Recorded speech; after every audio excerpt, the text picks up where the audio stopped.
आज हम बात करने वाले हैं हमारे जेई मेंस 2026 जनवरी अटेम्प्ट के लिए सिलेबस कब तक कंप्लीट हो जाना चाहिए, रिवीजन का क्या प्लानिंग होना चाहिए, रिवीजन के लिए कितना टाइम हमारे पास होना चाहिए, इन सब के बारे में हम बात करेंगे। 11th और 12th जो जेई मेंस का कंप्लीट सिलेबस है वो 30 सितंबर तक लेटेस्ट कंप्लीट हो जाना चाहिए, सो दैट कि आपके पास प्रॉपर अमाउंट ऑफ टाइम हो रिवीजन के लिए, 1 टाइम 2 टाइम रिवीजन के लिए, एंड एक minimum number of mock test भी लिखना होगा, उसके लिए भी आपके पास सफिशिएंट टाइम हो, क्योंकि रिवीजन के दौरान बहुत सारी ग्लिचेज पता चलेंगी आपको, टेस्ट लिखने के दौरान आपको बहुत सारे ग्लिचेज पता चलेंगे अपने प्रिपरेशन के, अपने कैलकुलेशंस के, तो उन सबको कवर अप करने के लिए आपके पास टाइम भी होना चाहिए। सो 30 सितंबर तक हम अपने सिलेबस को कंप्लीट कर लेंगे जेई मेंस 2026 जनवरी अटेम्प्ट के लिए। उसके बाद हमारा प्लानिंग क्या होगा कि 1 अक्टूबर से 31 अक्टूबर तक हम first cycle of revision phase में आएंगे। इसमें हम क्या करने वाले हैं कि हम कोई थ्योरेटिकल पोर्शन रिवाइज नहीं करने वाले हैं कि भाई चलो आज हम लिमिट्स के सारे फॉर्मूले लिखते हैं, इसको एक बार देखते हैं, इसके ऊपर कुछ कुछ बेसिक क्वेश्चंस करते हैं, ये सब नहीं करने वाले।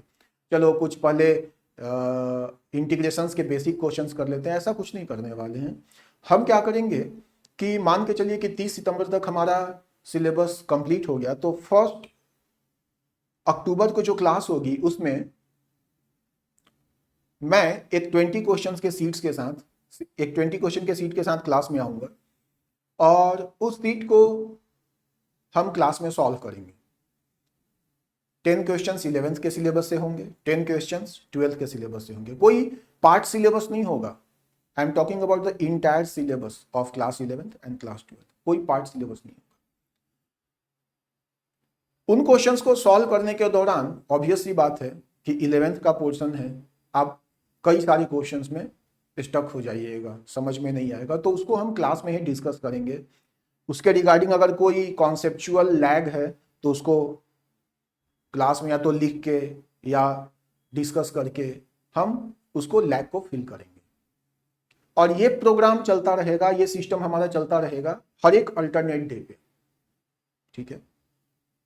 लाइक 1 अक्टूबर को हमने एक 20 क्वेश्चन का सीट कर लिया, 3 अक्टूबर को एक फिर से 20 क्वेश्चन का सीट कर लिया, जिसमें अगेन 10 क्वेश्चन 11th के, 10 क्वेश्चन 12th के होंगे। ये सारे सिंगल करेक्ट वाले क्वेश्चन हैं, अभी हम इंटीजर वाले क्वेश्चंस नहीं कर रहे। तो ऐसा करते करते हम लगभग पूरे अक्टूबर के महीने में 300 क्वेश्चन 11th और 12th के सिलेबस के रिवाइज कर लेंगे। Question revision through solving questions. उन क्वेश्चंस को सॉल्व करने में आपका जो भी प्रॉब्लम आएगा, आप फॉर्मूला भूल गए हैं, आपसे कैलकुलेशन एरर हो रहा है या एनी टाइप कुछ भी, उसको हम क्लास के दौरान ही कवर अप करेंगे। इससे क्या होगा कि आप पूरे सिलेबस को क्लास में ही डिस्कस कर रहे हैं, पूरे सिलेबस के डिफरेंट वैरायटी ऑफ क्वेश्चंस को क्लास में ही डिस्कस कर रहे हैं, क्लास में ही सॉल्व कर रहे हैं, तो आपके होमवर्क का जो काम है मैथ्स के लिए वो बहुत कम हो जाएगा। धीरे धीरे जैसे जैसे आप अक्टूबर में आगे जाएंगे ना, आपके अंदर कॉन्फिडेंस आता है कि चलो मैं तो कर रहा हूं, मैथ्स में आगे निकल रहा हूं। आपके पास घर पे फिजिक्स और केमिस्ट्री पे काम करने के लिए ज्यादा टाइम बचेगा। तो मान के चलिए कि 31 अक्टूबर तक हमने 300 क्वेश्चंस कर लिए। अब आते हैं सेकेंड फेज ऑफ रिवीजन में, मतलब 1 नवंबर से लेकर 30 नवंबर तक। सेकेंड फेज ऑफ रिवीजन हमारा 2 पार्ट में होगा। पहला पार्ट अगेन सेम 20 क्वेश्चंस पर क्लास। अब इसमें फिर से 10 क्वेश्चंस 11th के और 10 क्वेश्चंस 12th के होंगे, क्लास 12th का होगा, और इसमें मैं डालूंगा इंटीजर टाइप क्वेश्चंस भी, सम कुछ multi correct single correct questions और कुछ integer type question, so that कि अब आप इंटीजर टाइप क्वेश्चंस को भी सॉल्व करने के लिए यूज्ड टू हो। ये फर्स्ट पार्ट हो गया नवंबर में। नवंबर के सेकेंड पार्ट में नहीं, मतलब ये फर्स्ट पार्ट ऑफ रिवीजन हो गया नवंबर महीने में। नवंबर रिवीजन के सेकेंड पार्ट में हम पूरे नवंबर में per week two test full syllabus test maths का 25 क्वेश्चंस प्लान करेंगे। पर वीक दो टेस्ट होगा 25 क्वेश्चंस का, और उसके लिए हम टाइमिंग रखेंगे 1.5 आवर्स शुरुआत में। तो इस तरीके से क्या हुआ कि आपने पूरा अक्टूबर रिवाइज किया, पूरा नवंबर रिवाइज किया, और साथ ही साथ आप पूरे नवंबर में 8 टेस्ट भी आपने लिख लिए। तो 30 नवंबर तक जाते जाते आपका बहुत शानदार रिवीजन और टेस्ट लिखने की का जो आदत है वो भी आपके अंदर आ जाएगा। आपके सारे प्लस और माइनस आपके सामने आ जाएंगे। अभी भी आपके पास पूरा दिसंबर का टाइम बाकी है। दिसंबर में क्या करने वाले हैं? दिसंबर में हम ये जो 20 क्वेश्चंस वाला प्रोग्राम है इसको क्लोज करेंगे और सिर्फ टेस्टिंग पे आएंगे। पर वीक 2 टेस्ट, टेस्टिंग में थोड़ा मतलब एक्स्ट्रा ऑर्डिनरी क्वेश्चंस मेंस के हिसाब से डालेंगे दिसंबर वाले टेस्ट में, पर वीक 2 टेस्ट, और उस टेस्ट पेपर को ही सिर्फ हम क्लास में डिस्कस करेंगे।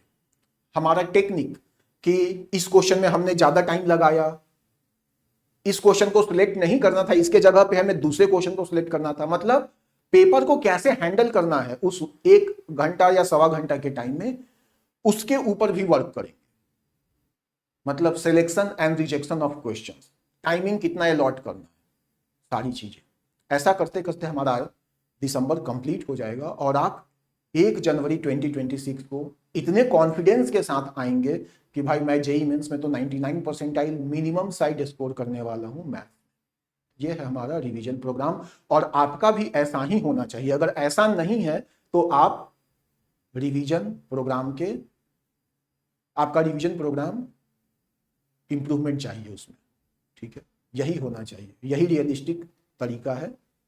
आप अगर 20 जनवरी को 2026 को आपका जेईई मेंस है फॉर एग्जांपल, तो ऐसा नहीं कि आप 10 जनवरी तक 12 जनवरी तक लगे पड़े हैं कि कैसे रिड्यूस करें एरर को, कैसे इस चीज को छोड़ें, इस चीज को पकड़ें, इस टॉपिक को छोड़ देते हैं, इस चैप्टर को छोड़ देते हैं। कुछ छोड़ना वरना नहीं है, ठीक है?